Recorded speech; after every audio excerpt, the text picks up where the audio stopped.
think we'll begin at the beginning by saying good morning, greetings, everybody, everywhere. Welcome to what I think has to be about 9 shows for the price of 1. Above all, we say happy beginning of the week. I've got a most important bulletin. Before we meet Steve Shelto, I got to tell you about Steve Shelto. As a youngster in Brooklyn, he sang harmony in deserted subway stations. Now he performs for presidents and royalty. You've come a long way since those subway dreams, right, Steve? A long way, sure. I saw a big picture of you singing Nancy to a lady named Nancy. How'd that come about? That was a thrill. I was the second inaugural anniversary, and it was just that right moment. They were on the stage on the dais. Did Mr. Reagan, did the president himself come around and chat and say thanks? Came over, shook my hand, thanked me, and she did. It was a really thrilling moment. Steve Shelto, who is one of my favorite. I would, sometimes I talk about my discoveries, my proteges. I think you began here one day with a demo. 7 years ago. What was that demo called? It's called Loving You or Losing You. And the show was New Faces, I think. And now there's a biggie. And that was a big one. In your life? Yeah. Same title? Nope. It's called Don't You Give Your Love Away. Don't You Give Your Love Away. We've got a fantastic parade of personalities today. We're going to do a lot of crusading to bring back good music. But the bulletin, Steve, I want you to get involved with me briefly. This is May to December week on WOR-TV's Changing Family series of specials. We're exploring this week on all the programs, on some programs full length, on some like ours briefly, the role of the older person in family life.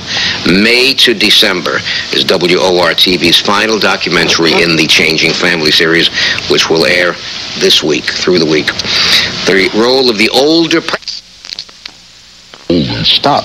For instance, I work with Lester Lannon now, and here's a man who's going strong after a lot of years, and all I can do is admire him, and I see him up close every night, and I hope I can do it. It's just one of those things that music keeps you going. He is no baby. He's no baby. He's an incredible man. We mentioned presidents and royalty. Now, I spoke to your manager. What's the royalty aspect? We got around now to the White House aspect. I played for the Prince Philip, and I played for Princess Grace, and that was a real thrill in Monaco last year. Mm-hmm. Yeah. I want Steve Shelto to meet a bunch of my friends today. Richard Sudhalter of The Post, and Bob Warren, who is also an advocate of your kind of music, and a fellow named Steve Schwartz, who works diligently in providing good music and good museum displays at the National Academy of Songwriters. Mm-hmm. Have you been to the Songwriters Hall of Fame? No, I haven't. You got to go see that. Something you'll never forget. So, Meredith, if we were to plan a...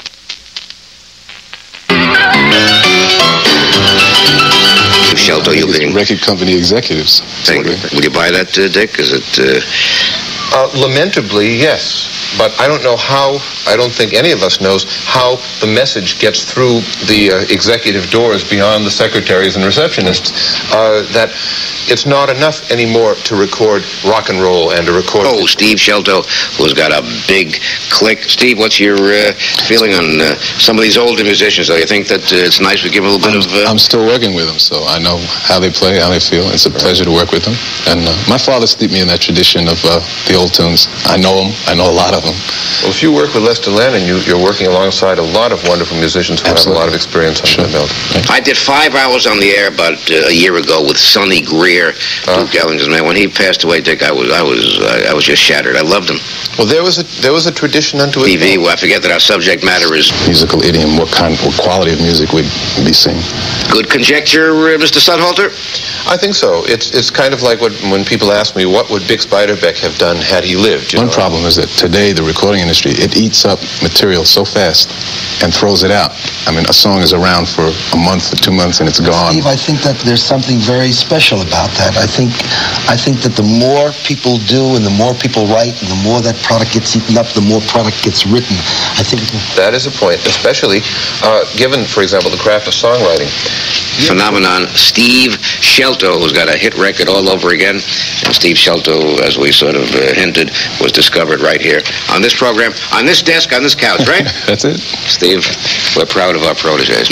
Reasons why good music is here, pretty music. Just a touch, my friends, of Steve Shelto and Don't You Give Your Love Away. Is that the one? That's it. And the young man sings like this, and he is exciting. Just a touch. See,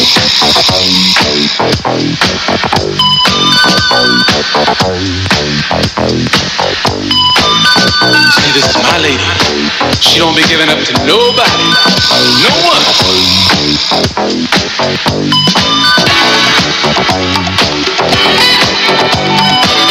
Don't you give your love away, girl.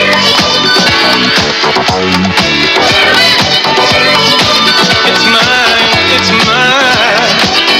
I don't mind you giving up your candy, 'cause the kind you eat is not my type. It's your loving that I want to remind you of, sugar. Don't you give me up.